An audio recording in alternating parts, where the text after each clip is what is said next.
Everyone, this is आकाश रांगडाले और आप सभी का स्वागत है मैग्नेट ब्रेन्स हिंदी पर, जहां पर आपको मिलती है क्वालिटी कंटेंट एजुकेशन बिल्कुल फ्री ऑफ कॉस्ट। मतलब ये है कि आपको किसी भी प्रकार का कूपन या फिर पैकेज नहीं खरीदना है। स्टूडेंट्स, मैं आप लोगों को पढ़ा रहा हूं कक्षा 10वीं की रसायन विज्ञान, जिसमें हम स्टार्ट कर रहे हैं हमारा चैप्टर नंबर 2, जिसका नाम है अम्ल, क्षारक और लवण। कहने का मतलब ये है स्टूडेंट्स कि हम अपने आसपास ऐसी बहुत सारी चीजें हैं, ठीक है, जिसमें देखते हैं अम्लीयता, क्षारीयता और भाई नमक यानी कि लवण जो है वो तो हम डेली स्वाद अनुसार अपने भोजन में शामिल करते ही हैं। तो एक काम करते हैं, आज इस चैप्टर का पहला वाला पार्ट है। इसके पहले हमने जो पहला अध्याय है आपका, जिसका नाम था रासायनिक अभिक्रियाएं और समीकरण, उसको बढ़िया तरीके से कॉन्सेप्ट वीडियोस में, वन शॉट रिवीजन में, एनसीईआरटी सॉल्यूशन में खत्म किया हुआ है। अब हम अपने सेकंड चैप्टर को स्टार्ट करते हैं और देख लेते हैं कि इस पूरे चैप्टर में क्या पूछा गया है और हमें आज कौन सी चीज पढ़नी है। बात समझ में आ गई? तो चलिए जल्दी जल्दी जल्दी जल्दी जल्दी सीट बेल्ट बांध लीजिए आप सभी, और इस पूरे चैप्टर में बढ़िया तरीके से जो कॉन्सेप्ट्स हैं उसको हम करेंगे दिमाग के अंदर फिट। अब ध्यान से देखिए, इस पूरे चैप्टर में हमें क्या पढ़ना है स्टूडेंट्स। तो भाई सबसे पहले तो हम ये जानेंगे कि ये जो आपका अम्ल है, क्षारक है और लवण है, ये क्या होता है। फिर हम ये समझेंगे कि जो अम्ल एवं क्षारक होते हैं इसकी अभिक्रियाएं किस प्रकार की होती है। सबसे पहले क्या देखेंगे, अम्ल, क्षारक और लवण क्या होते हैं। एंड ट्रस्ट में, मैं आपको किसी भी चीज को याद नहीं कराऊंगा, सारी की सारी चीजें कॉन्सेप्ट के साथ आपके दिमाग के अंदर फिट कर दी जाएंगी। बात समझ में आ रही है? तो ध्यान से देखिएगा। तो भाई सबसे पहला टॉपिक है आपका अम्ल, क्षारक एवं लवण क्या होते हैं। इसके बाद स्टूडेंट्स हम लोग देखेंगे कि भाई जो अम्ल और क्षारक होते हैं, एसिड्स और बेसिस होते हैं, इसकी अभिक्रियाएं कौन सी होती हैं, इसका पीएच स्केल के साथ क्या लेना देना है। और हम ये देखेंगे कि जो आपके लवण होते हैं, नमक होता है, सोडा होता है, ये कौन सी चीज होती है, इसकी जानकारी क्या है, इसके उदाहरण क्या है। और अंत में हम ये जानेंगे कि जो हमारा सोडा होता है ये कैसे बनता है, इसके कौन से गुणधर्म होते हैं। तो आप इसको जल्दी से अपनी कॉपी में नोट कर लीजिए। सिलेबस बड़ा इंटरेस्टिंग है और इस चैप्टर का जो इंपैक्ट है वो पूरी की पूरी केमिस्ट्री में आपको बहुत ज्यादा काम आने वाला है। बात समझ में आ गई? तो जल्दी से नोट कर लो। और आपको बहुत सारी चीजें दिख रही होंगी, आपको एक पीएच स्केल भी ऊपर दिख रहा होगा, है ना। तो ये सारी चीजें इस चैप्टर में क्या करने वाले हैं, हम समझने वाले हैं, सीखने वाले हैं, बस रटने वाले नहीं हैं। बात समझ में आ गई? तो सबसे पहले हम ये समझेंगे कि भाई ये अम्ल, क्षारक और लवण क्या होते हैं। तो जब भी बात होती है अम्ल और क्षारक की, तो आप क्या करते हो, 3-4 ऐसे अम्ल होते हैं उसको रट लेते हो, जैसे कि HCl हो गया, H2SO4 हो गया, HNO3 हो गया, है ना। कैसे बोलते हैं भाई, hydrochloric acid, sulphuric acid, nitric acid. कुछ इसी तरीके से आप बहुत सारे जो बेसिस होते हैं यानी कि क्षारक, उसको भी दिमाग में रट लेते हो। 3-4 ऐसे होते हैं, कैसे, NaOH हो गया आपका, KOH हो गया, या कैल्शियम हाइड्रोक्साइड हो गया। और कुछ एक इसी तरीके से जो नमक होते हैं, लवण, उनको भी आप अपने दिमाग में फिट कर लेते हो, जैसे कि NaCl, KCl या फिर MgCl2। पर सवाल पैदा होता है स्टूडेंट्स कि यदि कोई और आपके सामने रसायन दिया हुआ है और आपसे यदि पूछा गया है कि आप कैसे बताओगे कि वो अम्ल है, क्षार है या फिर आपका जल है, लवण है, नमक है, तो कैसे बताओगे। तो वही चीज सिखाने के लिए तो आज मैं आपकी क्लास ले रहा हूं। बात समझ में आ गई? चलो, जब तक मैंने ये सारी बातें बताई, आपने मेरी बातों को ध्यान से सुना होगा और मेरे पीछे जो स्क्रीन पर चल रहा है उसको बढ़िया तरीके से आपने नोट कर लिया होगा। बात समझ में आ गई? अब देखो, जल्दी देखो, जल्दी देखो, जल्दी देखो। तो सबसे पहले हम क्या करते हैं, हम ये समझ लेते हैं कि जो अम्ल होता है, क्षार होता है और लवण होता है, ठीक है, ये क्या होता है, इसकी क्या परिभाषा है, इसका क्या सूत्र है और इसका क्या फॉर्मूला है। तो बहुत सारे उदाहरण रटने से अच्छा यह है कि हम क्या करेंगे, हम फॉर्मूला बनाएंगे और सारी चीजों को दिमाग के अंदर बढ़िया तरीके से बैठा लेंगे, है ना। ध्यान से देखो। देखो स्टूडेंट्स, एक चीज समझना जरूरी है कि जो अम्ल होते हैं उनका जो पीएच होता है वो 0 से 7 के बीच में होता है, ठीक है। जो क्षार होते हैं उनका जो पीएच होता है वो 7 से लेकर 14 के बीच में होता है। तो परेशान होने वाली बात नहीं है, मैं आपको पूरा का पूरा पीएच देखना सिखाऊंगा। बात समझ में आ गई? और ऐसी कोई चीज है जिसका जो पीएच है वो 0 और 7 के बीच में नहीं होता है, 7 और 14 के बीच में नहीं होता है, तो कितना होगा भाई, 7 होगा। अब यदि 7 होगा तो क्या होगा, तो वो उदासीन होगा यानी कि जल होगा। तो हमेशा याद रखें भाई, एक तरफ आपका क्या है, अम्ल है, एक तरफ क्षार है, बीच में आपका जल है। क्लियर? अब सवाल पैदा होता है कि सर ये जो हमारे लवण होते हैं यानी कि नमक, ये किस में आते हैं। तो ये अम्लीय भी हो सकते हैं, क्षारीय भी हो सकते हैं। बात समझ में आ गई? अब देखो, कैसे पहचानोगे कि आपके सामने यदि कोई चीज दी हुई है तो वो अम्ल है, क्षार है या फिर लवण है। तो क्या करने का, सीधे सीधे जो सूत्र है इसका, फॉर्मूला है इसका, उसको दिमाग के अंदर फिट करने का। कैसे करेंगे? तो ऐसे करेंगे। कहां करेंगे? तो मैग्नेट ब्रेन्स हिंदी पर करेंगे। ठीक है, देखो कुछ दिख रहा है, और हो सकता है कि अभी आपको बड़ा हौश पौश लग रहा हो या समझ में नहीं आ रहा हो, तो चलिए स्टार्ट करते हैं ए फॉर एसिड से।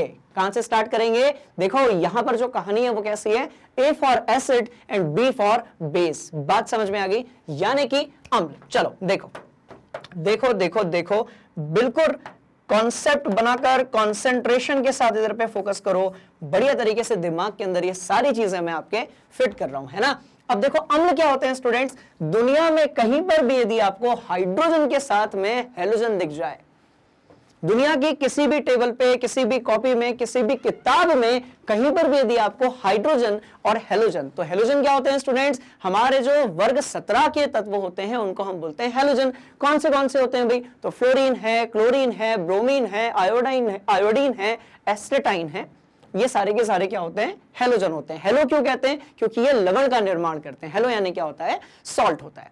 बात समझ में आ गई? तो ध्यान से देखो, यदि कहीं पर आपको हाइड्रोजन के साथ हेलोजन मिल जाए, कहीं पर भी आपको यदि हाइड्रोजन के साथ हेलोजन मिल जाए, तो इसका मतलब क्या हुआ कि वो एक प्रकार का सॉरी, वो एक प्रकार का क्या होगा स्टूडेंट्स? तो वो होगा एक प्रकार का अम्ल। ध्यान से देखो, हाइड्रोजन के साथ क्लोरीन मिला, फिर हाइड्रोजन के साथ ब्रोमीन मिला, हाइड्रोजन के साथ आयोडीन मिला, हाइड्रोजन के साथ फ्लोरीन मिला, तो नाम क्या होगा? ध्यान से देखिएगा कैसे बना है, हाइड्रोजन के साथ हेलोजन। ठीक है, अब नाम क्या होगा? Hydrochloric acid. कहानी समझ में आई? नाम क्या होगा? Hydrochloric acid. कुछ इसी तरीके से हमें मिल रहा है HBr, जिसका नाम होगा hydrobromic acid. On the same way हम चल रहे हैं HI की तरफ।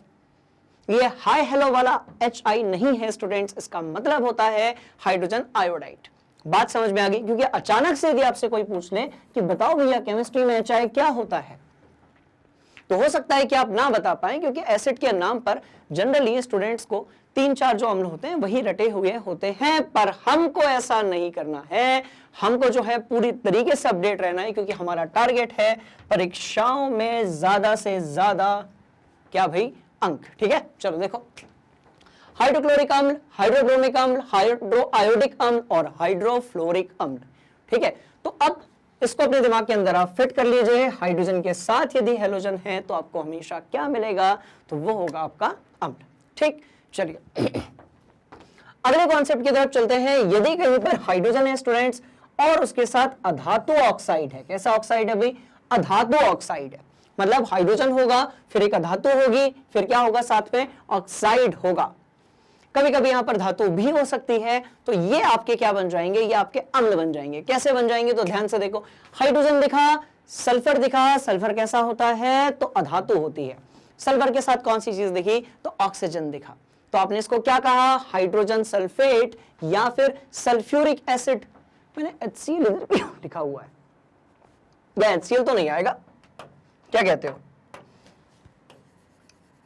HCl तो नहीं आएगा, दूसरा लिख देते हैं, कोई बड़ी चीज नहीं है। चलो चलो चलो चलो चलो H2SO3 लिख देते हैं। ठीक है, ध्यान से देखो, सिंपल सी कहानी है, दिमाग के अंदर फिट करेंगे सारे कॉन्सेप्ट्स को। तो भाई हाइड्रोजन के साथ जब भी आपको कोई धातु ऑक्साइड मिलेगा, वो क्या होगा स्टूडेंट्स? तो वो होगा आपका अम्ल, है ना। ध्यान से देखिए, तो H2SO4 हो गया, कुछ इसी तरीके से H2SO3 हो गया, कुछ इसी तरीके से आपका HNO3 हो गया, जिसको आप क्या कहते हो? नाइट्रिक अम्ल कहते हो। कुछ ऐसे ही हमें दिया हुआ है S3PO4, जिसको हम बोलते हैं फॉस्फोरिक अम्ल। तो आपने एक चीज गौर की होगी कि जो भी अधातु लगा हुआ है उसके आगे इक लग जा रहा है। सल्फ्यूरिक, नाइट्रिक, फॉस्फोरिक, उधर वाला जो है वो ओलियम है, वो भी एक प्रकार का क्या है? सल्फर के अधातु वाला आपका अम्ल है। बात समझ में आ गई? तो इस तरीके से आज के बाद आपको कभी भी अम्ल को पहचानने में कोई भी दिक्कत नहीं होनी चाहिए। क्लियर हो गया? सिंपल है कहानी। अब देखिए, बात करते हैं क्षारक यानी कि बेसिस के बारे में, जिसको हम कहते हैं B फॉर बेस। ठीक है, अब ये क्या होते हैं? ध्यान से देखो, देखो ऊपर का जो खेल था वो चल रहा था हाइड्रोजन और हेलोजन के बीच में, हाइड्रोजन और अधातु ऑक्साइड के बीच में। अब जो खेल चलेगा वो किसके बीच में चलेगा? अब बात होगी एक तरफ धातु और एक तरफ हाइड्रो ऑक्साइड आयन की। किसकी बात होगी? Hydro oxide. अब ये हाइड्रो ऑक्साइड क्या है भाई? तो ऐसी कोई चीज जो हाइड्रोजन और ऑक्सीजन से मिलकर बनी हुई है। एक ऐसा आयन जिसमें एक हाइड्रोजन है, एक ऑक्सीजन है, उसको हम क्या बोलेंगे? हाइड्रो ऑक्साइड आयन बोलेंगे। तो क्या होगा कि आपका जो धातु है यदि वो हाइड्रोक्साइड आयन के साथ मिल जाता है तो अब आपको जो चीज मिलेगी वो क्या होगा स्टूडेंट्स, तो वो क्षारक होगा। कैसे होगा, तो ध्यान से देखो, क्या कहोगे भाई इसको, सोडियम हाइड्रोक्साइड। क्या कहोगे, अब तो कॉन्सेप्ट सीख लिया ना, चलिए तो इसको क्या कहोगे आप, सोडियम हाइड्रोक्साइड। कुछ इसी तरीके से हमें मिलेगा कैल्शियम हाइड्रोक्साइड, कुछ इसी तरीके से हमें मिलेगा कैल्शियम हाइड्रोक्साइड। अब एक सवाल पैदा होता है, सर यहां पर OH एक था, वहां पर OH 2 है, फिर यहां पर एक OH था, फिर यहां पर OH 2 है, ऐसा क्यों? ठीक है, तो ये एक सस्पेंस है जिसको मैं 5 मिनट बाद रिवील करने वाला हूं।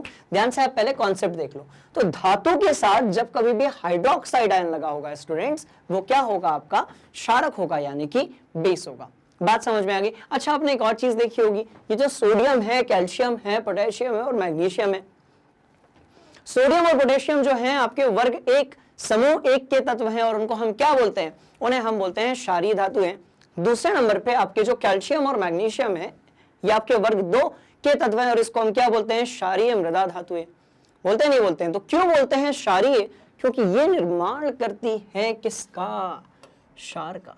कुछ समझ में आया, क्या कहानी आपके समझ में आ रही है? कहीं ऐसा तो नहीं कि हम बहुत फास्ट जा रहे हैं? पक्का पक्का तो आप प्लीज मुझे कमेंट बॉक्स में बताइएगा कि ये जो चीज है ये आपके दिमाग में बिल्कुल फिट बैठ रही है या फिर नहीं बैठ रही है। ठीक है, चलो ध्यान से देखो। तो भाई धातु के साथ क्या मिलाया आपने, हाइड्रोक्साइड मिलाया। कौन सी चीज मिली आपको, मिला क्षार। धातु के साथ जैसे ही आपने हाइड्रोक्साइड मिलाया, आपको कौन सी चीज मिली, आपको मिला क्षार। चलो यहां तक कहानी तो समझ में आ गई। ठीक है, अम्ल सीख लिया, क्षार सीख लिया।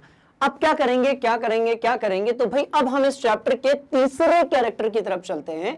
बेसिकली ये जो चैप्टर है ये 3 दोस्तों की कहानी है, जिसमें पहले नंबर पर है अम्ल, दूसरे पर है क्षार और तीसरे नंबर पर है इन दोनों को मिलाने वाला, और क्या है वो, लवण यानी कि नमक, जिसको आप सोडा भी कह सकते हो। अब ये क्या चीज है भाई, देखो अब देखो ये ऊपर वाले से थोड़ा सा मैच करता है और थोड़ा थोड़ा जो है वो अलग होता है। कैसे होता है, तो भाई धातु के साथ जैसे ही आपने हेलोजन को मिलाया मिलाया मिलाया, जैसे ही आपने धातु के साथ हेलोजन को मिलाया, आपको कौन सी चीज मिली, आपको मिला भाई लवण यानी कि सोडा यानी कि सॉल्ट। आपको यदि पता होगा तो जिस नमक को हम खाते हैं उसको हम कहते हैं टेबल सॉल्ट यानी कि NaCl। ठीक है, तो ध्यान से देखो, तो आपने एक धातु ली, उसको हेलोजन से मिलाया और क्या मिला आपको, आपको मिला लवण यानी कि नमक। कुछ इसी तरीके से आपने पोटेशियम लिया, क्लोरीन से मिला दिया, आपको मिला पोटेशियम क्लोराइड। कुछ ऐसे ही आपने मैग्नीशियम के साथ ब्रोमीन मिला दिया, आपको मिला मैग्नीशियम ब्रोमाइड। बात समझ में आ गई। तो कहानी बड़ी सिंपल सी है, इनका हम नामकरण भी करेंगे साथ साथ में, ताकि ये सारी चीजें कभी यदि थ्योरेटिकल तरीके से लिखी जाए, जरूरी तो नहीं है कि हमेशा सांकेतिक रूप में लिखी जाएगी, तो भी आपको वो चीज बननी चाहिए। ठीक है, ध्यान से देख लो। तो भाई NaCl का नाम क्या होगा, तो NaCl का नाम होगा स्टूडेंट सोडियम क्लोराइड। एक तरफ सोडियम एक तरफ क्लोरीन, दोनों ने मिलकर क्या बनाया, sodium chloride. On the same way यदि हम बात करें KCl की, तो वो क्या होगा, पोटेशियम क्लोराइड। कुछ ऐसे ही बनता है मैग्नीशियम ब्रोमाइड, कैल्शियम क्लोराइड और पोटेशियम आयोडाइड। बात समझ में आ गई। तो देखिए कहानी कितनी सिंपल है कि हेलोजन के साथ हाइड्रोजन लगाया तो अम्ल मिल गया, और हेलोजन के साथ धातु लगाई तो लवण मिल गया। बात समझ में आ रही है, एकदम इजी ना, कोई परेशानी वाली बात नहीं है। फिर भी यदि आपको कोई डाउट है आप प्लीज उसे कमेंट बॉक्स में पटक दीजिए। ठीक है, चलो एक बार यहां तक बढ़िया से देख लो, मैं वेट कर रहा हूं। ठीक, बढ़िया रिज्यूम करके स्क्रीनशॉट लेकर इसको बढ़िया से देख लो, इस पूरे कॉन्सेप्ट को अपनी कॉपी में नोट कर लो, ताकि आज के बाद आपको कभी ये परेशानी ना जाए कि जो लिखा हुआ रसायन है वो इनमें से किस कैटेगरी में एग्जिस्ट करता है। ठीक है, चलो तो लवण का हमने पहला वाला भाग देख लिया। अब लवण का दूसरा वाला जो भाग है उसको हम बोलते हैं सोडा। तो सोडा भी एक प्रकार का लवण ही है। ठीक है, अब ये क्या होता है, देखो धातु के साथ अधातु ऑक्साइड लगाओगे, आपको ऐसे नहीं लग रहा है कि सर यहां से अपन ने हाइड्रोजन हटाया और धातु लगा दी। क्या कहते हो, हाइड्रोजन हटाया धातु लगा दी, कुछ और मिल गया। मतलब जब हाइड्रोजन के साथ हेलोजन मिल रहा था तो अम्ल बन रहा था, पर जब आपने हाइड्रोजन के साथ, कहां गया हाइड्रोजन, नहीं धातु के साथ हेलोजन लगाया तो आपको क्या मिल गया, तो भाई आपको मिल गया लवण। ठीक है, देखो अब क्या है, धातु के साथ यदि आप अधातु ऑक्साइड लगाएंगे, किसी भी धातु के साथ आप यदि अधातु ऑक्साइड लगाएंगे तो आपको क्या मिलेगा, क्या मिलेगा, क्या मिलेगा, तो सोडा मिलेगा। कैसे मिलेगा, तो ये देखो सॉरी, एक अधातु ऑक्साइड का नाम कार्बोनेट है, कार्बोनेट आयन है, तो सोडियम कार्बोनेट, कुछ इसी तरीके से सोडियम नाइट्रेट, कुछ इसी तरीके से कैल्शियम कार्बोनेट, कॉपर सल्फेट, बात समझ में आ रही है? कुछ ऐसे ही पोटेशियम नाइट्रेट, मैग्नीशियम कार्बोनेट और सोडियम सल्फेट। कहानी समझ में आ गई? कुछ और बनाते हैं, रुको ध्यान से देखो, मैंने लिखा CaSO4, क्या बन गया? कैल्शियम सल्फेट बन गया। स्टूडेंट्स कहानी समझ में आ रही है? तो ध्यान से देख लीजिए, इस चीज को अपनी कॉपी में बढ़िया तरीके से नोट कर लीजिए, ठीक है? ठीक, अब एक और चीज बड़ी इंपॉर्टेंट है कि ये जो चीज हम कर रहे हैं इसको आप यहां पर लिख दीजिए नोट, ठीक है? कक्षा 10वीं में इतने से काम चल जाएगा। तो आज के बाद आप इस सूत्र को देखकर, किसी भी रसायन को देखकर यह बता सकते हैं कि वो A फॉर एसिड है या फिर B फॉर बॉल है, यानी कि बेस है, B फॉर बेस है, या फिर S फॉर सॉल्ट यानी कि लवण, यानी कि नमक, यानी कि सोडा है। बात समझ में आ गई? तो कंफ्यूज होने वाली बात नहीं है स्टूडेंट्स। चलो इसको बढ़िया तरीके से नोट कर लो, यदि कोई डाउट है तो मुझसे आप पूछ लीजिए, ठीक है? चलो क्या कहते हो? कहानी समझ में आ गई? कोई दिक्कत वाली बात नहीं है? चलिए, अब सवाल पैदा होता है कि सर ये तो आपने सूत्र बताया, एग्जाम्पल बता दिए, हमने देख लिया, अब हम ये कैसे बताएंगे कि सर यहां पर ब्रोमीन 2 है और या यहां पर क्लोरीन 2 है और यहां पर क्लोरीन 1 है, हम ये कैसे बताएंगे? तो वो भी आपको मैं सिखा रहा हूं कि आप ये कैसे बताओगे कि कहां पर कौन सा तत्व जो है वो कितना लगा हुआ है। बात समझ में आ गई? चलो इसको नोट कर लो, बढ़ रहे हैं अगले कॉन्सेप्ट की तरफ, ठीक है? तो भाई स्टूडेंट्स, अब इसको तो आपने नोट कर लिया, सूत्र आपको पता चल गया, कहानी बड़ी सिंपल हो गई। अब क्या करेंगे? यदि हमसे कोई बोले कि आप एक अम्ल बनाकर दिखाइए, क्षार बनाकर दिखाइए या फिर लवण बनाकर दिखाइए, तो कैसे बनाओगे? तो ध्यान से देखो, हम इस तरीके से बनाएंगे। देखो सिंपल सी चीज है, 2-3 चीजें आपको अपने दिमाग के अंदर पहले से कनेक्टेड रखनी है और उससे ये बड़ा ही आसान हो जाएगा। तो आपको पता है कि भाई आपकी जो रसायन विज्ञान होती है, इसमें जो आयन होते हैं वो धनात्मक भी हो सकते हैं, ऋणात्मक भी हो सकते हैं। बात समझ में आ रही है? तो मैंने क्या किया हुआ है, कुछ धातुएं और कुछ अधातुएं जो हैं, ठीक है ना, कुछ धातुओं के आयन लिए हुए हैं, कुछ अधातुओं के आयन लिए हुए हैं और कुछ ऐसे जो अधातु के ऑक्साइड होते हैं उनके आयन लिए हुए हैं। तो अब करना क्या है? ध्यान से देखिए, ध्यान से देखिए, ध्यान से देखिए। अब बस ये देख लीजिए कि इसके ऊपर जो पावर लगी है वो कितनी है।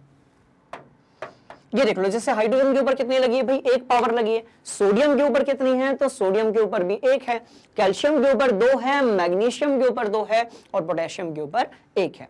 कुछ इसी तरीके से आप यदि यहां पर देखेंगे तो कुछ एक हैलोजन दिए हुए हैं, क्योंकि बिना हैलोजन के कुछ प्रकार के जो अम्ल है वो नहीं बन सकते हैं। कुछ ऐसे स्टूडेंट्स हमारे पास कार्बोनेट का आयन है, सल्फेट का आयन है, नाइट्रेट का आयन है और आपके फॉस्फेट का आयन है। बात समझ में आ गई? तो अब देखेंगे कि हम वहां से यहां जब चीजों को मिलाएंगे तो हम अम्ल भी बना सकते हैं, क्षार भी बना सकते हैं, लवण भी बना सकते हैं, जल भी बना सकते हैं, हम सारी चीजें बना सकते हैं। बात समझ में आ रही है? अच्छा, एक और प्रकार के आयन को हम लेना भूल गए हैं, उसको हम वहां ले लेते हैं, कोई दिक्कत वाली बात नहीं है। Hydro oxide ion. कौन सा ion students? Hydro oxide ion, ठीक है? अब ध्यान से देखो, यदि आपसे कोई बोलता है कि अम्ल कैसे बनाओगे, तो आप पहले पूछिए कि कौन सा वाला अम्ल बनाना है, हाइड्रोजन हेलोजन वाला या हाइड्रोजन के साथ अधातु के ऑक्साइड वाला। कहने का मतलब ये है, बात हो रही है ऐसी, देखो ध्यान से, कौन सा वाला अम्ल बनाओगे भाई? तो हाइड्रोजन हेलोजन वाला या हाइड्रोजन अधातु ऑक्साइड वाला। तो क्योंकि सीख लिया है आपने कि अम्ल जो है उसका सूत्र क्या होता है ना, तो अब एक काम करते हैं, हाइड्रोजन और हेलोजन वाला बनाते हैं। कैसे बनाएंगे? ध्यान से देखो, यहां नहीं, यहां पर ध्यान से देखो। तो भाई अब कह रहा है हाइड्रोजन के ऊपर 1 लगा हुआ है धन, एक वो जो +1 जो चार्ज है वो किसके ऊपर होता है? हाइड्रोजन के ऊपर। कुछ इसी तरीके से क्लोरीन के ऊपर कितना होता है भाई? तो -1 होता है। फ्लोरीन के ऊपर कितना होता है? -1 होता है। ब्रोमीन के ऊपर -1 होता है। तो क्या करने का? सिंपल सी चीज है, ये लिया हाइड्रोजन, ये लगाया क्लोरीन और ये बन गया आपका अम्ल। बात समझ में आ गई? कितना आसान था इस चीज को डिजाइन कर पाना, यदि आपको ये आयनों के बारे में पता है तो। ठीक है स्टूडेंट्स, तो एक बार आप जल्दी से जो है इस वाले फॉर्मूले को फिर से अपने दिमाग में फिट कर लीजिए। हाइड्रोजन हेलोजन, हाइड्रोजन अधातु ऑक्साइड, धातु हाइड्रोक्साइड आयन, धातु हेलोजन, धातु अधातु ऑक्साइड, इतनी सी बात है। बात समझ में आ गई? चलिए अब एक काम करते हैं, क्या किया क्या किया क्या किया, तो ये तो हमने ऑलरेडी देख लिया है, हम यहां पर चलते हैं। बात समझ में आ गई? देखो तो अब क्या करने का, बड़ी सिंपल सी कहानी है। यदि आपसे कोई बोलता है कि काम करो, एक कैल्शियम का आप क्षार बना के दिखाओ, कैल्शियम का क्षारक बना के दिखाओ, कैसे बनाओगे कैसे बनाओगे? तो भाई ये लिया कैल्शियम अब कैल्शियम के ऊपर कितना लिखा है, 2 लिखा हुआ है, मतलब कैल्शियम कितने आबंध बनाएगा, 2 आबंध बनाएगा। और यहां पर हाइड्रोक्साइड के ऊपर कितना लिखा है, तो -1 लिखा हुआ है। सिर्फ अकेला माइनस है, इसका मतलब -1 है। यदि अकेला प्लस है इसका मतलब +1 है, और यदि 2 है तो लिखा ही हुआ है, और यदि 3 है स्टूडेंट्स तो भी उसके साथ लिखा हुआ है। बात समझ में आ गई? तो कहानी बड़ी इंटरेस्टिंग है कि यदि किसी ने बोला कि कैल्शियम वाला आप क्षार बनाकर दिखाइए, कैसे बनाओगे कैल्शियम वाला क्षार? तो ध्यान से देखो, ये रहा कैल्शियम, 2 आबंध बनाएगा, ये रहा हाइड्रोक्साइड आयन, एक ही आबंध बनाएगा। तो क्या होगा कि जो एक कैल्शियम होगा वो 2 हाइड्रोक्साइड आयन को अपने साथ साथ साथ कनेक्ट कर सकता है। बात समझ में आई? कैसे करेगा देखो ये OH हो गया और नीचे कितना आ गया भाई, 2 आ गया। बात समझ में आ गई? कुछ इसी तरीके से यदि आपसे कोई बोले कि अब आप ना सोडियम के साथ क्षार बनाकर दिखाओ, तो अभी क्या बना रहे हैं भाई, अभी हम बना रहे हैं क्षारक। अभी हम क्या बना रहे हैं, क्षारक। बात समझ में आई? अब किसी ने कहा सोडियम के साथ क्षार बनाकर दिखाइए, तो आप क्या करेंगे, आप वहां से उठाएंगे सोडियम, आप देखेंगे इसके ऊपर 1 लिखा हुआ है, और हाइड्रोक्साइड का आना जरूरी है तो इसके ऊपर -1 लिखा हुआ है, तो एक 1 एक -1 दोनों के बीच में एक आबंध बनेगा। कैसे बनेगा देखो देखो देखो देखो देखो, NaOH। कुछ आया समझ में? कुछ इसी तरीके से यदि आपसे कोई बोलता है, देखो मैग्नीशियम आयन भी होता है स्टूडेंट्स, है ना, मैग्नीशियम का, सॉरी मैग्नीशियम नहीं, एल्यूमिनियम आयन भी होता है, 3+ होता है। अब यदि आपसे कोई बोले कि भाई एल्यूमिनियम आयन के साथ बनाकर दिखाइए, तो कैसे बनाओगे कैसे बनाओगे? तो ये रहा अपने एल्यूमिनियम। अब इसके ऊपर कितना है, 3 है, उसके ऊपर कितना है, 1 है, मतलब एक एल्यूमिनियम 3 OH को अपने साथ क्या कर सकता है, कनेक्ट कर सकता है स्टूडेंट्स। तो ये हो जाएगा, क्या कहते हो, OH के साथ यहां पर 3।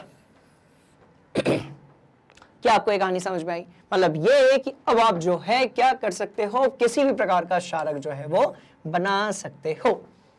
कहानी समझ में आ गई? एक और एग्जांपल लेते हैं, चलिए चलिए चलिए चलिए चलिए। अब कह रहे हैं भाई मैग्नीशियम के साथ बनाना है, तो ये लिख दिया मैंने मैग्नीशियम ये लिख दिया मैंने मैग्नीशियम। अब बताओ मैग्नीशियम कितने आबंध, तो 2, ये रहा। हाइड्रोक्साइड कितना, तो 1, तो मैग्नीशियम 2 हाइड्रोक्साइड 1, मतलब एक मैग्नीशियम 2 हाइड्रोक्साइड को अपने साथ जोड़े रख सकता है। तो ये हो जाएगा। क्या आपको ये कहानी बढ़िया तरीके से समझ में आ गई है? आप मुझे कमेंट बॉक्स में बताइएगा। अच्छा, इन सब का हम नाम भी दे सकते हैं, पता है आपको, ये भी सिखाऊंगा मैं आप लोगों को, कुछ भी रटोगे नहीं। बात समझ में आ रही है? मेरा कोई भी स्टूडेंट किसी भी चीज को रटेगा नहीं, मैं सारी चीजों को बढ़िया कॉन्सेप्ट के साथ आप लोगों को समझाने की पूरी कोशिश करूंगा स्टूडेंट्स, ठीक है? तो ध्यान से देखो भाई, calcium hydroxide calcium hydroxide calcium hydroxide, इसी तरीके से सोडियम हाइड्रोक्साइड, एक सोडियम, तो हाइड्रोक्साइड कितने हैं वो बताने की जरूरत नहीं है। कैल्शियम हाइड्रोक्साइड, चूने का पानी, कैल्शियम हाइड्रोक्साइड क्या है, चूने का पानी है।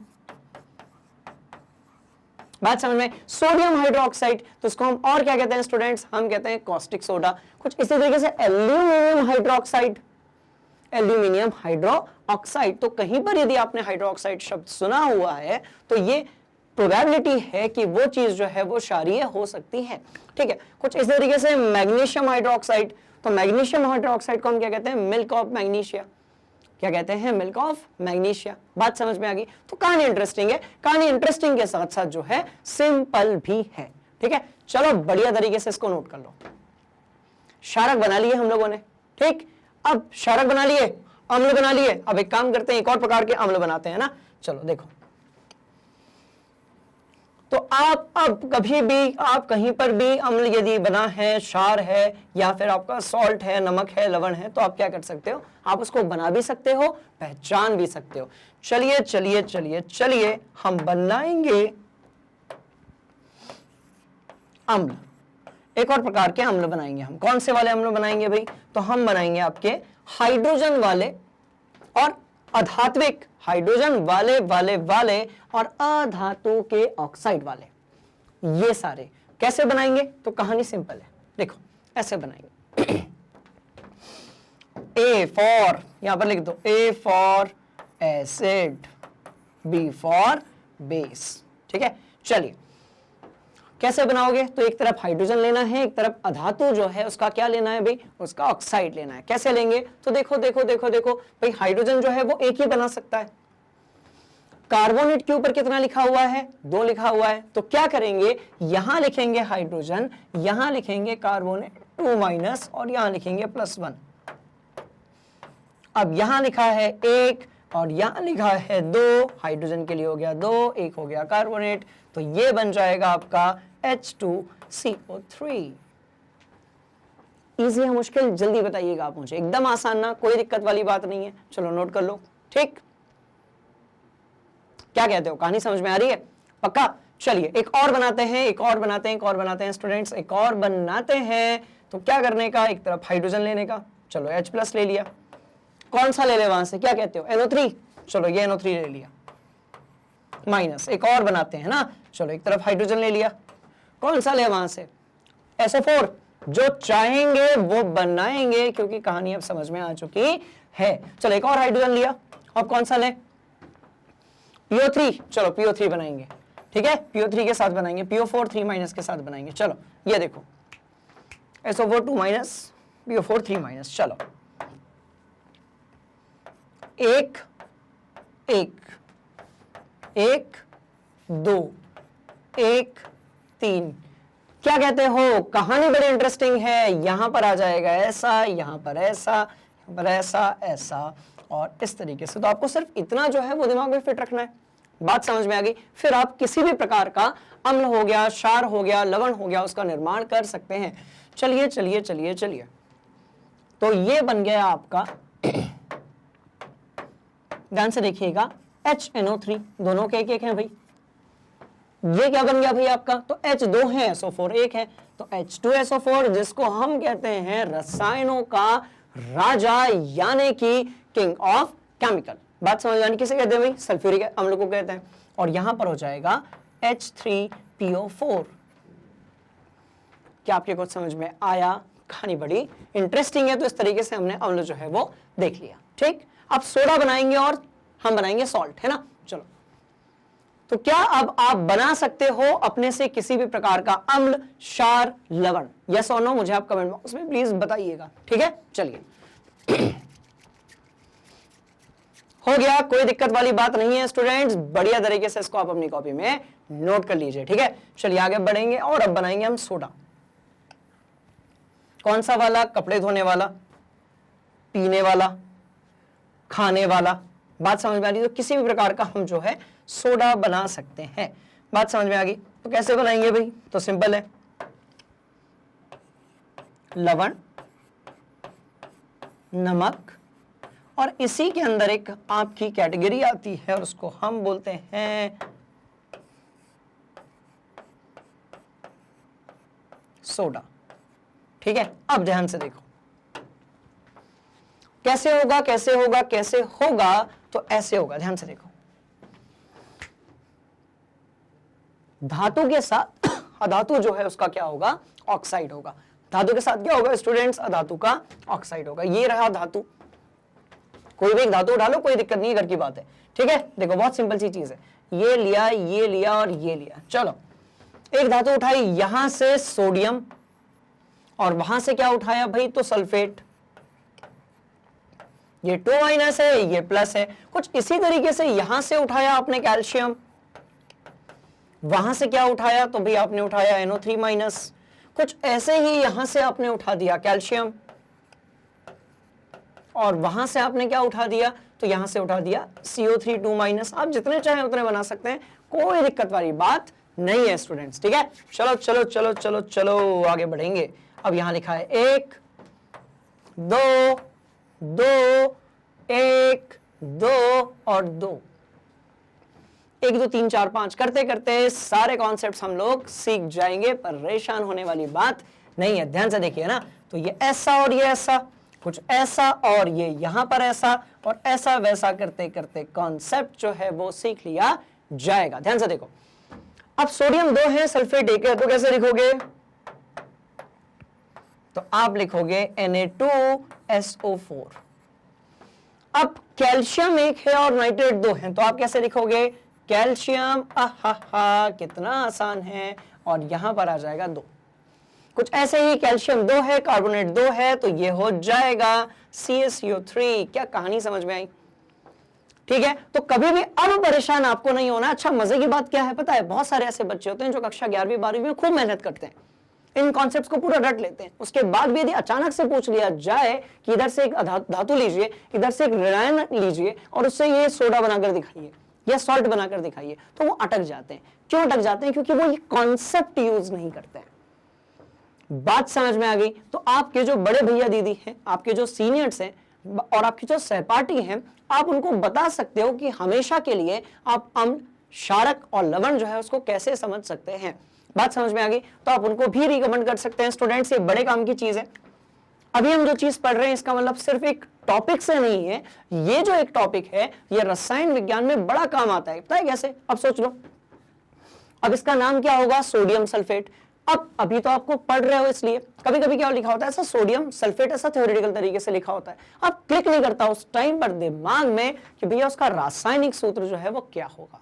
बात समझ में आ गई? तो इसी तरीके से देखो, हम किसी का भी नाम रख सकते हैं, जैसे कि सोडियम सल्फेट, उसका नाम क्या होगा? तो उसका नाम क्या होगा स्टूडेंट्स? Calcium nitrate. क्यों होगा? इधर कैल्शियम वहां नाइट्रेट। उधर वाले का नाम क्या होगा? तो कैल्शियम कार्बोनेट। बात समझ में आ रही है? कुछ और लेंगे? क्या कहते हो? कुछ और लेंगे? ये यहां से कहानी समझ में आ गई। अब मैग्नीशियम के साथ ये जो मुझे सल्फेट मिलाना है, तो मैग्नीशियम के ऊपर 2 लिखा हुआ है, सल्फेट के ऊपर भी 2 लिखा हुआ है, तो मैग्नीशियम और सल्फेट। बात समझ में आ गई? तो क्या हो जाएगा? Magnesium sulphate. क्लियर? तो इस तरीके से हम बना सकते हैं। अच्छा, एक और चीज, आप लोगों को कंफ्यूजन होगा, सर यहाँ 2 है और यहाँ पर 2 है, तो आपने नीचे 2 क्यों नहीं लिखा है? तो बच्चों, लिखने की जरूरत नहीं है। जब एक समान कोफिशिएंट होते हैं, जब एक समान आयनों की संख्या होती है, तो हमें वो चीज लिखने की जरूरत नहीं होती है। बात समझ में आ गई? चलो इसको नोट कर लो, कोई डाउट है तो पूछ लो। ठीक, क्या कहते हो? ये वाली बात समझ में आ गई? हमेशा वाली बात समझ में आ गई? पक्का ना? ठीक, तो आज के बाद मेरी क्लास के किसी भी स्टूडेंट को अम्ल को पहचानने और बनाने में, क्षारक को पहचानने में और बनाने में, सॉल्ट यानी कि आपका जो नमक लवण है उसको पहचानने और बनाने में कोई भी परेशानी नहीं जानी चाहिए। ठीक है जी? चलिए, हो गया। अब देखो इस चैप्टर में हमने क्या क्या सीख लिया है ना, ध्यान से देखना। अब होगा चैप्टर जब स्टार्ट, तो आपको ये लगेगा कि अरे इस चैप्टर में आने वाली हर चीज जो है वो पहले से हम पढ़ चुके हैं। अब यदि आप किसी अभिक्रिया को देखेंगे तो आप ये समझ जाएंगे कि कौन सी चीज दूसरे अभिकारक के साथ में क्या कर रही है, अभिक्रिया कर रही है, और क्या उत्पाद बन रहा है। तो क्या सबसे पहले हमने इंडेक्स देखा? बिल्कुल देखा, कहानी बड़ी इंटरेस्टिंग थी यहां तक भी। इसके बाद हमने और क्या देखा स्टूडेंट्स? तो हमने ये देखा कि वो कौन से फॉर्मूले होते हैं जिससे अम्ल, क्षारक और लवण का निर्माण होता है। बात समझ में आ गई? अच्छा, हमने और क्या देखा? तो हमने सबसे इंपॉर्टेंट चीज देखी, ये देखो, हमने पहले ये सूत्र देखा, उसके बाद हमने क्लास में हेज कॉन्सेप्ट को बना लिया। बात समझ में आ गई? एकदम आसान था, बिल्कुल परेशान होने वाली बात नहीं है।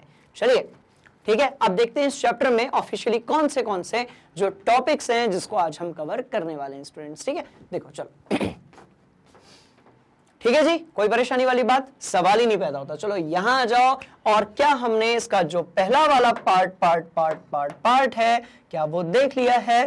तो स्टूडेंट्स हमने बिल्कुल ये वाला भाग देख लिया है कि अम्ल, क्षारक क्या होते हैं, कैसे पहचानेंगे और कैसे बनाएंगे। अब हम देखते हैं कि जो अम्ल और क्षारक होते हैं इसके रासायनिक गुणधर्म क्या होते हैं।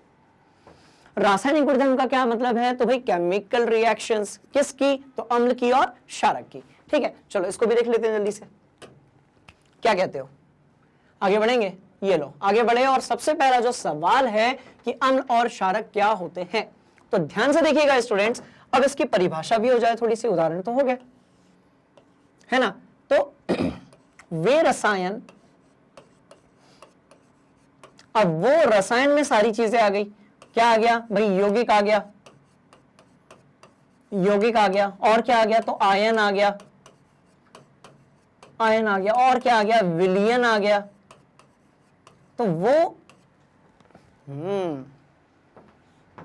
यहां पर अम्ल होगा ऐसा लग रहा है मुझे। देखो देखो देखो देखो देखो, इसके अंदर पक्का से अम्ल होगा।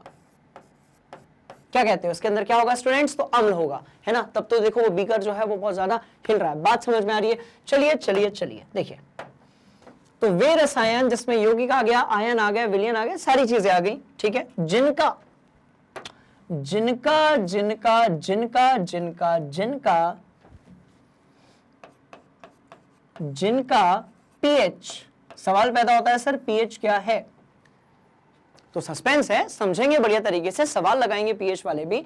तो जिनका पीएच 0 से लेकर 7 के बीच में होता है, जिनका पीएच जो है वो 0 से लेकर 7 के बीच में होता है, अब सवाल पैदा होता है कि क्या इसके भी कोई क्लासिफिकेशन होते हैं, क्या इसको भी हम विभाजित कर सकते हैं, तो बिल्कुल कर सकते हैं। कैसे करेंगे भाई, तो एक तरफ मैंने लिखा प्रबल, प्रबल अम्ल, और एक तरफ क्या है स्टूडेंट्स, तो भाई सीधी सी बात है निर्बल अम्ल होगा या दुर्बल अम्ल होगा, दोनों चीजें उपयोग की जाती हैं, परेशान होने वाली कोई बात नहीं है, ठीक है। तो अब प्रबल अम्ल क्या होगा, तो ध्यान से देखो ध्यान से देखो ध्यान से देखो, जो जो जो जल्दी से जल्दी से H+ आयन दे देता है,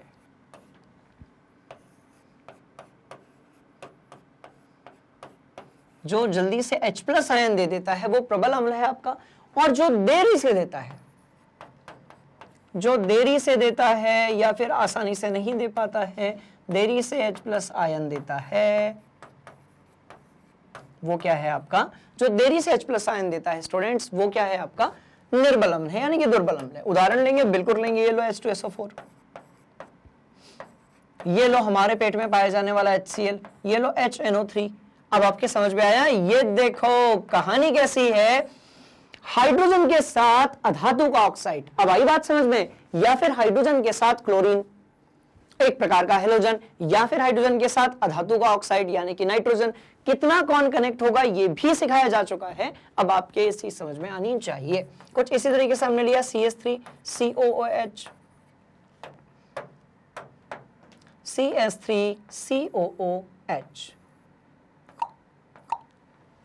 क्या कहते हो, बात समझ में आई। तो ये क्या होगा भाई, एसिडिक एसिड होगा। कहां उपयोग किया जाता है, तो विनेगर बनाने में उपयोग किया जाता है। कहानी समझ में आ रही, सिंपल सी बात है। प्रबल अम्ल हो गए, निर्बल अम्ल हो गए, है ना। अब बात करेंगे किसकी, अब बात करेंगे क्षारक की, ठीक है। तो चलो इसको भी अपनी कॉपी में बढ़िया तरीके से आप नोट कर लो। तो दुनिया की कोई भी चीज जिसका पीएच 0 और 7 के बीच में होगा, वो क्या हो गया, आपके अम्ल होंगे, ठीक है। नोट किया जाए स्टूडेंट्स, हम बढ़ रहे हैं आगे आगे आगे, ठीक। अब देखिए कहानी क्या है, अब बात आती है क्षारक की, जिनका पीएच जो होता है, अब सीधे लिख देते हैं हम, है ना, परिभाषा जो है वो तो आसान है, जिनका पीएच जो होता है 7 से ज्यादा और 14 से कम, 7 से ज्यादा और 14 से कम होता है, वो क्या होते हैं भाई, आपके क्षारक होते हैं। अच्छा, इसमें भी हम देख सकते हैं प्रबल और निर्बल, प्रबल प्रबल, ठीक है। और कैसा होगा भाई, तो दुर्बल होगा, दुर्बल होगा, दुर्बल दुर्बल, छोटे ऊ की मात्रा, दुर्बल, ठीक है, ऐसे होगा। तो प्रबल जो होगा वो कौन सा होगा, तो NaOH, कॉस्टिक सोडा, जिसको आप जहर भी कहते हो, पॉइजन जो होता है वो क्या होता है, क्षारक होता है, और तेजाब जो होता है वो आपका एसिड होता है। बात समझ में आ रही है। तो पॉइजन क्या होता है स्टूडेंट्स, NaOH होता है, और क्या लिख सकते हैं, KOH लिख सकते हैं आप, ठीक है। दुर्बल क्या ले लें, तो भैया एक ले लेते हैं NH4OH, जो जल्दी से आयनीकृत हो जाएंगे, जल्दी से आयन में टूट जाएंगे, आयन में जल्दी से, आयन में जल्दी से टूट जाएंगे, वो प्रबल हैं, जो देरी से टूटेंगे वो दुर्बल है। कहानी समझ में आ गई। चलिए आगे बढ़ेंगे। सॉरी, ओके, तो पीएच 7 से ज्यादा 14 से कम, किसी भी चीज का पीएच 14 से बहुत ज्यादा नहीं हो सकता, ठीक है ना। चलो, तो प्रबल हो गया, दुर्बल हो गया। एक परिभाषा जो है वो मैं नहीं बता रहा हूं, लिटमस पेपर वाली, वो आप मुझे भी बताएंगे, ठीक है। क्लास के अंत में मैं वो लिटमस पेपर वाली कहानी भी आपको सुनाऊंगा, ठीक है। चलो, हो गई बात समझ में, कोई दिक्कत वाली बात नहीं। और क्या है वो तो समझ ही लिया, और उदाहरण की तो बात करो ही मत। कैसे पहचानोगे, कैसे बनाओगे, क्या सूत्र है अम्ल और क्षारक का, वो चीज भी आपको बता दी गई, ठीक है। चलो, अब एक बढ़िया चीज बता रहे हैं स्टूडेंट्स। आपने क्षारक और क्षार दोनों सुने हैं, आपने जो है क्षारक और क्षार जो है वो दोनों सुने हैं, बात समझ में आ रही है। अब ध्यान से देखो, एक तरफ क्या है, क्षारक है, और एक तरफ क्या है, क्षार है। अब बहुत सारे बच्चे ना दोनों को एक ही मानते हैं, पर बेटा ऐसे नहीं होता है। क्षारक और क्षार में थोड़ा सा अंतर होता है। ऐसे क्षारक, अभी हमने जो परिभाषा देखी थी वो कौन सी देखी थी भाई, 0 से लेकर 14 के बीच में, ठीक है, वो सारी पीएच वाली परिभाषा हमने देखी थी। पर सबसे इंपॉर्टेंट बात क्या है, देखिए, वे क्षारक जो जल में घुलनशील हैं, जो जल में घुलनशील हैं, जैसे चूने का पानी। तो ऐसे क्षारक जो जल में घुलनशील हैं, जैसे कि चूने का पानी, बात समझ में आई, उन्हें हम बोलते हैं क्षार। जैसे जैसे जैसे चूने का पानी। अब आपको यह भी समझ में आया होगा स्टूडेंट्स कि यहां पर आपका कैल्शियम के साथ 2 हाइड्रोक्साइड आयन क्यों लगे हुए हैं, बात समझ में आ गई। तो ऐसे ऐसे क्षारक जो जल में क्या है भाई, घुलनशील हैं, आप उनको क्या बोलेंगे, क्षार बोलेंगे, बात समझ में आ रही है। तो क्या होगा, जैसे मिल्क ऑफ मैग्नीशिया, तो मिल्क ऑफ मैग्नीशिया आप क्या कहते हो, MgOH2 होता है। बट सारे के सारे जो होते हैं वो जल में घुलनशील नहीं होते हैं, क्या, तो भाई क्षारक, बात समझ में आ गई। तो ऐसे क्षारक जो जल में घुलनशील हैं उनको हम बोलेंगे क्षार। इजी या मुश्किल, सिंपल सी कहानी थी। आप इसको ना अपने बड़े भैया दीदी लोगों से पूछना कि बताइए भैया दीदी क्या डिफरेंस है, सीनियर से आप पूछना। बहुत सारे लोग जो हैं वो अटक जाएंगे, बात समझ में आ रही है। क्यों अटक जाएंगे, थोड़ा सा डीप नॉलेज है बट बड़ा इंटरेस्टिंग नॉलेज है, ठीक है स्टूडेंट्स, कहानी समझ में आ गई। चलो नोट कर लो, है ना। इसके बाद एक बढ़िया चीज बता रहा हूं। तो हमने क्या सीखा कि सभी क्षार जो हैं वो क्षारक हैं, सभी क्षार जो हैं वो क्षारक हैं, बट सभी क्षारक क्षार नहीं है। सभी क्षार जो हैं वो क्षारक हैं, बट सभी क्षारक क्षार नहीं है। इसको भी अपनी कॉपी में आप नोट कर लीजिए। जैसा कि मैं कहता हूं, जो इंपॉर्टेंट इंफॉर्मेशन होती है उसको हमेशा मार्जिन के ऊपर लिखा कीजिए, ठीक है। चलो देख लिया, कोई दिक्कत वाली बात, सवाल ही नहीं पैदा होता। चलिए बढ़ रहे हैं आगे, और अब देखते हैं कौन सा कॉन्सेप्ट है स्टूडेंट्स। तो पूछा गया है अम्ल एवं क्षारक के रासायनिक गुणधर्म को समझना, मतलब अम्ल और क्षारक के रासायनिक गुणधर्म को समझना, और इसका मतलब होता है केमिकल रिएक्शंस।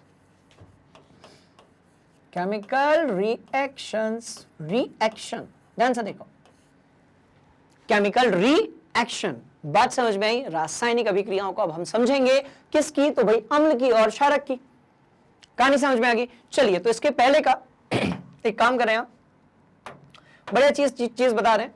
अभी तक की जो भी चीज हमने पढ़ी थी उसको एक जल्दी से आप रिवाइज कर लीजिए। अब मैं आपको इसके आज की जो क्लास है उसके सेकंड पार्ट में लेकर चलता हूं, और वहां पर हम देखेंगे केमिकल रिएक्शंस। तो आप जल्दी से रिवाइज कीजिए, हम बढ़ रहे हैं केमिकल रिएक्शंस के बारे में स्टूडेंट्स, और बने रहिए मैग्नेट ब्रेन्स हिंदी के साथ। तो स्टूडेंट्स, अब भाई सीधी सी बात है, एसिड जान लिया, बेस जान लिया, और आपने जो है सॉल्ट से यानी कि लवण भी जान लिए। अब क्या करेंगे, इन सभी की जो रासायनिक अभिक्रिया है वो देख लेते हैं जल्दी से, बात समझ में आ रही है। तो देखो, कहानी बड़ी सिंपल है, कहानी बड़ी सिंपल है कि अम्ल, क्षारक और आपके जो लवण होता है उसकी अभिक्रियाएं जो है वो कैसे हम याद करेंगे, बात समझ में आ रही है। तो देखो क्या करना है, ये नहीं कि 1 बाय 1 सारी रिएक्शंस को आपको याद करना है, ज्यादा नहीं है, 10-12 रिएक्शंस है आपके सिलेबस में। बट कैसे याद रहेंगे, तो हम क्या करते हैं, हम सबका जो सूत्र है ना वो दिमाग में रखते हैं। कैसे रखते हैं, तो ध्यान से देखो, कैसे रखेंगे भाई, जब आप अम्ल को किसके साथ मिलाओगे, धातु के साथ मिलाओगे। जब कभी भी आप अम्ल को मिलाओगे धातु के साथ में, तो आपको क्या मिलेगा, तो आपको मिलेगा स्टूडेंट्स लवण, और साथ में कौन सी गैस मिलेगी, हाइड्रोजन गैस। कभी भी यदि अम्ल की हम रिएक्शन कराते हैं धातु के साथ में तो हमें मिलेगा लवण और हाइड्रोजन गैस। आप याद करिए, क्या इसी अभिक्रिया को हमने इसके पहले वाले चैप्टर में रासायनिक अभिक्रियाएं और समीकरण वाला जो चैप्टर था वहां पर भी देखा था? बात समझ में आ गई? तो अम्ल और धातु को मिलाया तो क्या मिला भाई? लवण मिला और साथ में क्या मिला? हाइड्रोजन गैस मिली। कुछ इसी तरीके से जो क्षार है उसको धातु के साथ मिलाओगे तो क्या मिलेगा? तो लवण मिलेगा और क्या मिलेगा भाई? हाइड्रोजन गैस मिलेगी। अब यह बताने की जरूरत नहीं है कि सर अम्ल क्या होते हैं, क्षार क्या होते हैं, धातु क्या होती है और लवण क्या होता है। ये कॉन्सेप्ट हमने बढ़िया तरीके से सीख लिया है। तो आप क्या करें, इन सारे फॉर्मूले को बढ़िया से पॉज करके रिज्यूम करके स्क्रीनशॉट लेकर अपनी कॉपी में नोट कर लें स्टूडेंट्स। ठीक है, चलो बढ़िया तरीके से नोट कर लो। ठीक है, सारी अभिक्रियाओं को यदि आप नोट कर लेंगे तो फिर हम टॉपिक वाइज इन रिएक्शंस को समझ लेंगे। ठीक है ना? चलो, तो कितने फॉर्मूले हैं भाई हमारे पास? तो हम काउंट कर लेते हैं, 1 2 3 4 5 6 और एक 7, जो कि बड़ा ही इंपॉर्टेंट फॉर्मूला है। ठीक है, तो ये 7 सूत्र जो हैं इसको आप अपनी कॉपी में नोट कर लीजिए और मैं 1 बाय 1 अब आप लोगों को जो रिएक्शंस है वो सिखा रहा हूं, है ना? चलो ध्यान से देखो, ध्यान से देखो, ध्यान से देखो। हो गया? ठीक है। अच्छा, ये इसका मतलब क्या है स्टूडेंट्स? क्या कहते हो? ये जो ABR लिखा हुआ है इसका मतलब क्या है? तो ABR का मतलब है कि जो आपका अम्ल होता है, ठीक है, वो क्या करता है? तो ब्लू यानी कि नीले लिटमस को लाल लिटमस में परिवर्तित कर देता है। तो उसको भी हम वहां पर लिख लेते हैं कि जो अम्ल है, अम्ल है, अम्ल है, अम्ल नीले लिटमस को, नीले लिटमस को, अम्ल जो है वो नीले लिटमस को लाल में कन्वर्ट कर देता है। लाल में क्या कर देता है भाई? तो कन्वर्ट कर देता है। अम्ल जो है वो नीले लिटमस को किस में परिवर्तित कर देता है? तो लाल में परिवर्तित कर देता है। बात समझ में आ गई? तो उसको भी अपने दिमाग में फिट कर लीजिए। तो भाई क्षारक जो होगा वो क्या करेगा? तो वो लाल को किस में कन्वर्ट करेगा? नीला करेगा। तो अभी कुछ दिनों तक इस चैप्टर में हमें जो है लाल नीला पीला, लाल नीला पीला जो है वो पढ़ना है स्टूडेंट्स, है ना? ध्यान से देखो, तो अम्ल क्या करता है? नीले लिटमस को किस में परिवर्तित कर देता है? लाल में। ठीक है, चलिए ये सारी चीजें आपने लिख ली है। अब देखो, यहां पर पहुंचे और यहां पर पहुंचे, ये देखो। अब सवाल पैदा होता है कि अभिक्रिया से पहले आप ये बताइए कि प्रयोगशाला में अम्ल और क्षारक को आप पहचानेंगे कैसे? तो स्टूडेंट्स, प्रयोगशाला में अम्ल और क्षारक को हम पहचानेंगे किससे भाई? तो हम पहचानेंगे किससे? पीएच से। किससे पहचानेंगे? तो अम्ल क्षारक को पहचानने का तरीका क्या है? पहला पीएच देखकर, पीएच से, और दूसरा जो है लिटमस। दूसरा तरीका जो है वो क्या है आपका? तो दूसरा तरीका है आपका लिटमस के द्वारा। तो लिटमस के द्वारा भी हम पहचान सकते हैं अम्ल और क्षारक को। बात समझ में आ गई? तो ध्यान से देखो, तो पीएच से पहचान सकते हो और किससे भाई? लिटमस से। 0 से लेकर यदि 7 के बीच में है पीएच तो हम उसको बोलेंगे अम्ल है। 7 से लेकर यदि 14 के बीच में स्टूडेंट्स तो हम उसको बोलेंगे क्षार है। सिर्फ यदि 7 है तो वो आपका उदासीन होगा, यानी कि शुद्ध जल होगा। बात समझ में आ गई? तो पीएच से बता सकते हैं, और कैसे? लिटमस से। तो कैसे याद रखा जाता? कैसे याद रखा जाता? याद करो, याद करो, याद करो। अभी हम लोगों ने देखा था A B R, यही तो देखा था। ABR मतलब क्या होगा कि आपका जो अम्ल रहेगा वो क्या करेगा स्टूडेंट्स? अम्ल जो रहेगा वो क्या करेगा? आपका जो ब्लू लिटमस है, नीला जो लिटमस है, उसको किस में परिवर्तित कर देगा? लाल लिटमस में परिवर्तित कर देगा। बात समझ में आ गई? प्रयोगशाला में अम्ल और क्षारक जो होते हैं उसको हम 2 तरीके से बता सकते हैं, पीएच देखकर और लिटमस के द्वारा। एक और तरीका क्या है? सूत्र देखकर। तो तीसरा तरीका क्या कहता है? सूत्र देखकर। सूत्र देखकर बता सकते हैं। अच्छा, चौथा तरीका क्या कहता है भाई? तो चौथा तरीका कहता है चौथा तरीका कहता है किसमें? तो विलयन। यदि विलयन क्या कर रहा है? यदि कोई विलयन जो है वो H+ आयन दे रहा है, H+ आयन दे रहा है, तो आप बता सकते हो कि वो अम्ल है या क्षार है। यदि H+ दे रहा है तो क्या होगा? अम्ल होगा। कुछ इसी तरीके से H+ आयन दे रहा है तो क्या होगा भाई? तो अम्ल होगा। यदि OH- दे रहा है तो क्या होगा? तो भाई वो क्षारक होगा। कहानी समझ में आई स्टूडेंट्स? तो बड़ी सिंपल सी कहानी है। ठीक है, क्षारक होगा। क्लियर, कोई दिक्कत वाली बात, सवाल ही नहीं पैदा होता। ठीक है, चलो इसको बढ़िया तरीके से नोट कर लो। तो आप प्रयोगशाला में अम्ल और क्षारक जो है वो इनमें से किसी एक विधि द्वारा बता सकते हो। क्षार का इसका जस्ट ऑपोजिट होगा। क्षार के लिए जो पीएच होगा वो क्या होगा भाई, तो 7 से ज्यादा होगा, 14 से कम होगा। जितना ज्यादा पीएच होगा उतना ज्यादा क्षारीय होगा, जितना कम पीएच होगा उतना ज्यादा अम्लीय होगा। ठीक है, चलो नोट कर लो। ठीक, एकदम सिंपल वाली बात, घबराने जैसी कोई भी बात नहीं है स्टूडेंट्स। ठीक है, चलिए नोट कर लिया, अब आगे बढ़ेंगे।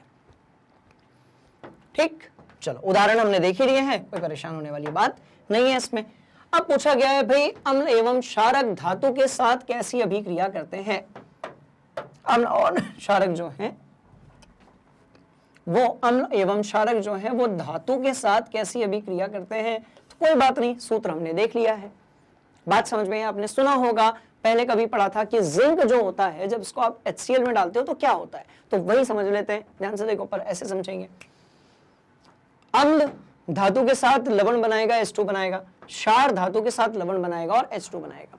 देख लेते हैं कैसे बनाएगा। ठीक है, तो देखो एक अम्ल लिया हमने, HCl को हमने मिलाया किसके साथ में, जिंक के साथ में, और रासायनिक अभिक्रिया क्या होगी इसकी, तो ये बनेगा ZnCl2 और साथ में क्या होगा भाई, H2 गैस जो है वो बाहर निकलेगी। तो स्टूडेंट्स क्या करने का, आगे 2 लगाने का, आगे क्या करने का, तो भाई ये क्या हो गया, तो स्टूडेंट्स ये हो गया अम्ल, ये क्या हो गया, तो धातु, ये क्या हो गया, तो भाई लवण हो गया, सॉल्ट हो गया। कैसे बताओगे, तो धातु के साथ यदि आपका हैलोजन लगा है तो वो सॉल्ट होगा, और ये कैसी गैस होगी, तो हाइड्रोजन गैस होगी। क्या ये बात आपके समझ में आ गई, पक्का पक्का। चलिए एक उदाहरण और लेते हैं, इस बार हम जो है एक क्षारक लेंगे। ठीक है, तो अब रुको, पहले आप इसको नोट कर लो, पहले आप इसको नोट कर लो। ठीक है, नोट कर लिया है, कोई दिक्कत वाली बात नहीं है। चलिए अब एक काम करते हैं, अब ले लेते हैं हम क्षार और धातु की अभिक्रिया। तो क्षार और धातु की अभिक्रिया कैसे होगी स्टूडेंट्स, तो ध्यान से देखो, ये हो गया NaOH, और NaOH की हम अभिक्रिया करा रहे हैं, किसी के भी साथ करा दो, NaOH एक क्षार है, जिंक के साथ करा दो, तो क्या मिलेगा वो देख लेते हैं। सबसे पहले तो भाई हाइड्रोजन गैस बाहर निकाल दी, बिल्कुल निकाल दी। अब हाइड्रोजन वहां 2 है इसलिए यहां पर भी 2 आना चाहिए। तो क्या मिलेगा, क्या मिलेगा, क्या मिलेगा, तो हमें मिलना चाहिए Na2Zn,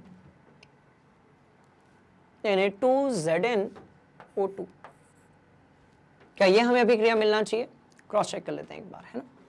तो स्टूडेंट्स बात ही खत्म हो गई, मतलब ये क्लियर है कि आपकी जो धातु है वो अम्ल के साथ अभिक्रिया करे या किसी क्षार के साथ अभिक्रिया करे, आपको हमेशा कौन सी चीज मिलेगी, तो आपको मिलेगी हाइड्रोजन गैस। चलिए इसको भी अपनी कॉपी में आप अच्छे तरीके से नोट कर लीजिए। ये आपका था क्षारक, ये क्या था भाई, तो ये धातु थी। अच्छा ये क्या था, तो ये था लवण, और वो तो हाइड्रोजन गैस थी ही थी। बात समझ में आ गई। तो इस तरीके से जो है अम्ल और क्षारक धातु के साथ अभिक्रिया करते हैं। इससे यह भी साबित होता है कि कुछ समानताएं तो हैं, क्योंकि आपका जो उत्पाद है वो दोनों में एक चीज कॉमन आ रही है, और वो है आपका हाइड्रोजन। ठीक है, चलो आगे बढ़ेंगे, आगे बढ़ेंगे, आगे बढ़ेंगे, और देखते हैं अगली अभिक्रिया कौन सी है। धातु कार्बोनेट और धातु हाइड्रोजन कार्बोनेट के साथ अम्ल कैसी अभिक्रिया करते हैं। धातु कार्बोनेट और धातु हाइड्रोजन कार्बोनेट। अब कार्बोनेट क्या होता है, तो कार्बोनेट होता है CO3 2-। हाइड्रोजन कार्बोनेट क्या होता है, तो HCO3-। बात समझ में आ गई। इसको हम बाइकार्बोनेट भी कहते हैं स्टूडेंट्स, क्या कहते हैं, बाइकार्बोनेट भी कहते हैं। बात समझ में आ गई। चलो चलो चलो यहां चलते हैं। अम्ल यदि धातु कार्बोनेट के साथ अभिक्रिया कर रहा है तो लवण मिल रहा है, जल मिल रहा है, CO2 मिल रहा है। अम्ल यदि धातु कार्बोनेट के साथ अभिक्रिया कर रहा है तो लवण मिल रहा है, जल मिल रहा है, CO2 मिल रहा है। तो देखते हैं कैसे होता है। चलो अब देखो देखो देखो देखो, धातु कार्बोनेट है ना, किसकी, अम्ल के साथ। तो एक अम्ल ले लिया हमने HCl, इसकी हमने अभिक्रिया करा दी किसके साथ में, तो भाई धातु कार्बोनेट Na2CO3 के साथ में। अब हमें बनाने हैं कौन सी चीजें, तो भाई लवण, जल और CO2। तो एक काम करें आप, सबसे पहले तो यहां पर H2O बना दें, फिर CO2 बना दें। अब आपको बनाना है भाई सॉल्ट। अब सॉल्ट कौन सा बनेगा, है ना। चलो तो एक काम करते हैं, ये बनाया NaCl, ये बना लें NaCl, इसको थोड़ा बैलेंस कर लेते हैं। तो यहां पर आ जाएगा 2 2 2। अब स्टूडेंट्स याद करो, आपको सडनली ऐसा फील हो रहा होगा कि जो पहला चैप्टर हमने पढ़ा था रासायनिक अभिक्रियाएं और उसके समीकरण का संतुलन, वो कितने काम की चीज है। बात समझ में आ रही है? और यदि आपने नहीं पढ़ा है या आपको नहीं पता है, आपने सडनली इस चैप्टर को ओपन किया है मैग्नेट ब्रेन्स हिंदी पर, तो आप एक काम करें, आप सबसे पहले जो पहला वाला चैप्टर है ना उसको पढ़ लें अच्छे तरीके से। तो कहानी जो है वो आपके दिमाग में आपस में कनेक्ट होती जाएगी। ठीक है, अब देखो, तो भाई यहां पर आप डाल देते हैं 2, तो क्योंकि यहां पर क्लोरीन, ये यहां पर आ जाएगा 2, सोडियम हो गया 2, सोडियम हो गया 2, क्लोरीन हो गया 2, हाइड्रोजन भी हो गया 2, क्लोरीन हो गया 2, हाइड्रोजन हो गया 2, ऑक्सीजन 3 है, यहां पर 1 है, यहां पर 2 है। तो इस तरीके से जो है ये रिएक्शन कैसी है, तो ये रिएक्शन है बिल्कुल सही। कहानी समझ में आ गई? पक्का जी। चलिए अब देखिए, अब कह रहे हैं धातु को हाइड्रोजन कार्बोनेट के साथ मिलाना है, तो क्या मिलेगा भाई? तो सेम चीज मिलेगी, लवण मिलेगा, H2O मिलेगा और CO2 मिलेगा। चलो, तो भाई धातु हाइड्रोजन कार्बोनेट और अम्ल के बीच में जो है अभिक्रिया कराते हैं, तो ये लिया HCl, है ना? ध्यान से देखो, बड़ी अच्छी बात है ये। तो ये लिया आपने HCl, इस HCl की आपने अभिक्रिया कराई धातु हाइड्रोजन कार्बोनेट यानी कि वो, तो NaHCO3, ठीक है, इसके साथ अभिक्रिया कराई, तो क्या मिलना चाहिए भाई? तो CO2 तो मिलेगा, बिल्कुल मिलेगा। अच्छा, CO2 के साथ साथ क्या मिलेगा? तो H2O मिलेगा। H2O के साथ साथ क्या मिलेगा? तो हमें मिलेगा NaCl मिलेगा।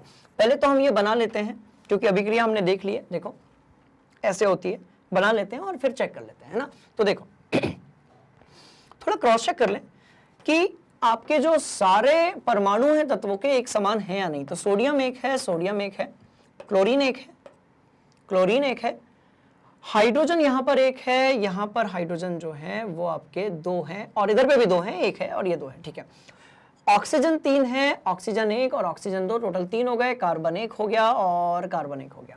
तो स्टूडेंट्स कहानी सिंपल सी है कि ये जो अभिक्रिया है ये ऑटोमेटिकली कैसी है? संतुलित है और बैलेंस्ड है। बात समझ में आ गई? चलिए, और तो कोई दिक्कत वाली बात नहीं है स्टूडेंट्स, कहानी सिंपल है, इसको भी नोट कर लो और बढ़ रहे हैं आगे। ठीक, चलो।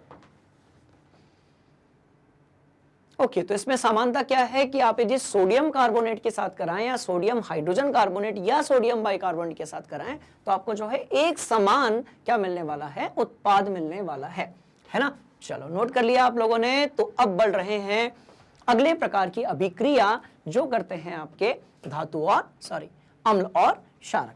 ठीक है, देखो अब पूछा गया है कि अम्ल और क्षारक जो होते हैं वो आपस में कैसी अभिक्रिया करते हैं।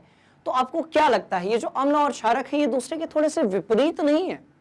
बात समझ में आ रही है? तो यदि अम्ल और क्षारक को ही हम मिला देंगे तो उससे क्या होगा, क्या होगा, क्या होगा? ध्यान से देखिएगा, मैंने क्या किया, HCl को मिलाया किसके साथ में? NaOH के साथ में। ठीक है, तो हमें कौन सी चीज मिली? तो भाई हमें मिल जाएगा, देख लो इधर पे Na है, यहाँ पर Cl है, तो हमें मिलेगा NaCl और साथ में क्या मिलेगा भाई? तो H2O मिलेगा। बात समझ में आ गई? NaCl मिलेगा और क्या मिलेगा स्टूडेंट्स? H2O मिलेगा। मतलब ये कि देखो, आप यदि पीएच स्केल देखोगे, ध्यान से देखना, ध्यान से देखना, ध्यान से देखना, कहां गया पीएच स्केल? यहां गया। अब बना लेते हैं, कोई दिक्कत नहीं है। आप यदि पीएच स्केल देखेंगे तो आप ये जानेंगे कि पीएच स्केल में यहाँ 7 होता है, यहाँ 0 होता है और ये यहाँ पर 14 होता है। अब जो 7 पीएच स्केल होता है वो किसका होता है भाई? तो वो होता है आपके जल का।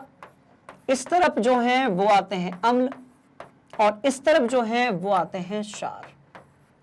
एक तरफ आता है जल, एक तरफ आता है जल के एक तरफ आता है अम्ल, एक तरफ आता है क्षार। मतलब ये कि जो जल है वो दोनों के बीच में पाया जाता है। बात समझ में आ रही है? तो कहीं ना कहीं जब हम अम्ल को किसके साथ मिलाते हैं भाई? एक क्षारक के साथ मिलाते हैं। अम्ल को जब क्षारक के साथ मिलाते हैं तो हमें मिलता है एक लवण, सॉल्ट। बात समझ में आ रही है? ये वही है जिसको आप स्वाद अनुसार लेते हो, ये वही है, NaCl वही होता है स्टूडेंट्स। ठीक है, और ये मिल गया आपको भाई जल।